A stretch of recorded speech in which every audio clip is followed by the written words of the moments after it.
Good morning. Shana, you left me a message. You had a couple of questions, which I'm glad you're asking questions. That's awesome. I'm going to have to split it into two videos, though. You asked about chemtrails and then about the Israeli war. The Israeli war is really complicated. Chemtrails are not so complicated. The stratospheric aerosol injections, they call it, SAIs. They're calling chemtrails now. And for a while they were denying that they were spraying anything. They were like, no, they're contrails, and it's just a natural exhaust from the back of the plane that reacts with something that causes a little cloud. But of course, clouds dissipate, and chemtrails don't. They just hang there. So there's been a lot of insider whistleblower types that have talked that are pilots or whatever that have talked about the things that they've sprayed, and have seen some videos of people showing the devices that are on the planes and how they do it and all that. And there's lots of people that have gone around and taken soil and water samples and have compared the it's like heavy metals mostly. It's like barium and strontium and aluminum and all these other heavy metals that they seem to be spraying. Now, the official claim now, they don't deny that they're spraying anything. They've come clean with it, but it's to combat climate change, right? So it's supposed to. The idea is to try and sort of block out some of the sun rays, add a little bit of shade to cool the earth. That's the idea. But even among the scientific community, there's a lot of debate about this because nobody knows what are the long-term effects are going to be on the planet. We could just destroy everything. Of course, they thought that about firing up CERN also with the Large Hadron Collider. I don't know if you know about that, but it's huge amount of electricity that's generated. It's the biggest power suck on the planet, and they keep ramping it up, make it bigger and bigger. But when they first fired it up, they were like, oh man, we don't know what's going to happen. We could destroy the world. I'm like, oh well, let's just try and see. Fuck idiots. So this the spraying of the atmosphere is a similar thing. We don't really know what's going to happen. We could destroy the planet, but that's mainstream narrative. The conspiracy world, that listens to whistleblowers and all that kind of stuff. It's thought to be these heavy metals. Well, of course, it affects our health, but it also will make us more susceptible.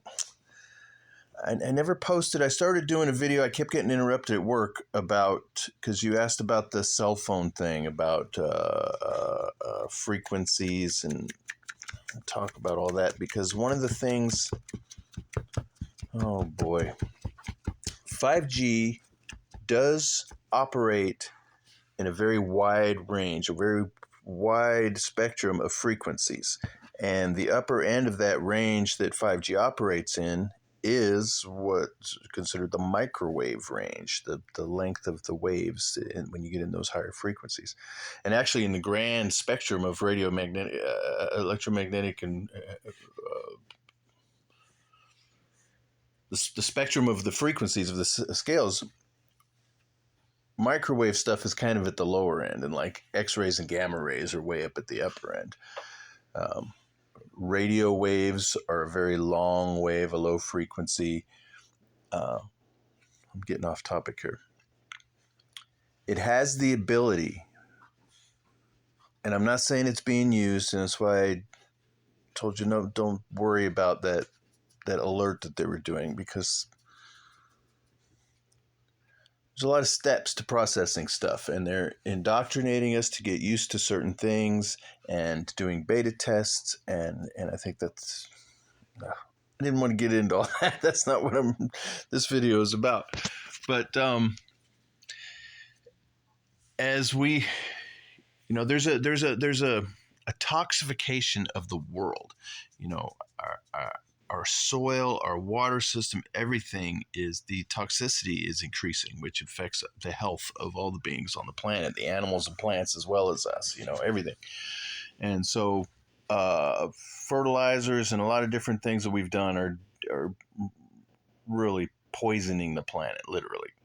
And so these metals are one of those things. Heavy metals that poison us. You know, it's not good for our health, but it also makes us susceptible to frequency type stuff. To, you know how you can't put a fork in the microwave because it reacts and it sparks and shit? Well, imagine if we're exposed to microwave radiation and we have metal in our bodies.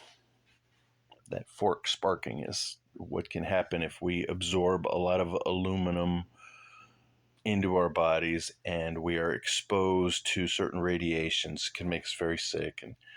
And so that's what some people think that's going on with the chemtrails. They're increasing the heavy metals that are absorbed into people and stuff that make us better receivers or that type of thing.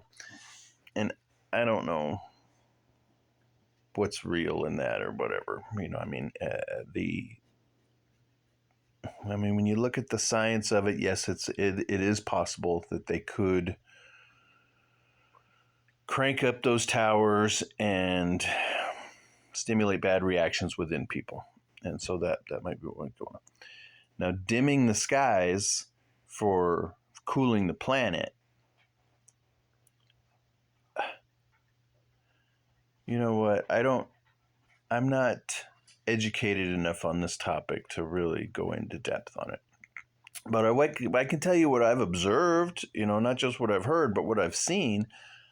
There was a few years ago where it seemed to be really heavy spraying here. Like there was tic-tac-toe cross hatches all across the sky here, like for the whole summer. It was heavy, and it left a gray sky for a long time. I mean, most of the year it seemed like, but at least through the summer, the skies were all gray. They weren't blue anymore. They just, you know, that shit hung there, and those chemtrails lasted forever. And then, you know, over the next couple of years, I'm noticing, yeah, they're not spraying so much now. And it's so, what it seems to me is like they do certain areas. Like they might go into, you know, around Los Angeles and spend a summer there spraying Los Angeles. And then, you know, maybe the next summer they're going to go up to San Francisco and spray over that area. And so, but it seems to me that they're kind of crop dusting, so to speak, all these different regions. And so maybe in your area, maybe it's your season and they're spraying a lot more there. Because, yeah, there's definitely times when I've noticed when the chemtrails are much heavier and there's a lot more activity in the sky. And not so much lately. We've had, I still catch some. Every once in a while, I'll take pictures of all the streaks across the sky.